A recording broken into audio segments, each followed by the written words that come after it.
С 20 по 26 февраля в стране отмечается Масленичная неделя, в том числе и в Туве. С азами по приготовлению блинов сегодня со школьниками поделились сотрудники Центра русской культуры. Ребята внимательно изучили все тонкости и с удовольствием принялись готовить главный символ Масленицы.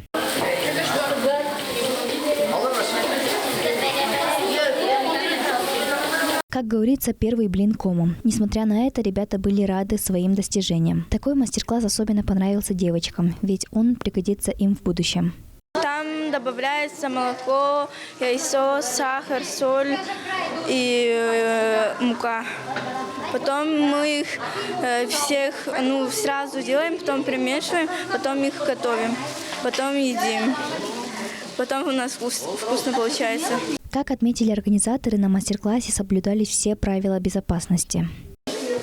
Но я смотрю, девочки вообще молодцы, они очень хорошо, у них все это получается. Мы показываем им, мы их наставляем, потому что дети один на один не могут еще в таком возрасте оставаться с газовой плитой и пекут. Вы знаете, у нас было задумано мастер-класс только для девочек. Но здесь есть мальчики, которые рьяно захотели тоже научиться печь блины. Но мы не смогли им отказать, они пекут. Помимо учебной деятельности, подобные мастер-классы очень сплочают ребят, ведь они стараются работать в команде, помогают друг другу. Они вместе открывают для себя что-то новое и полезное. Этот день непременно останется в памяти ребят.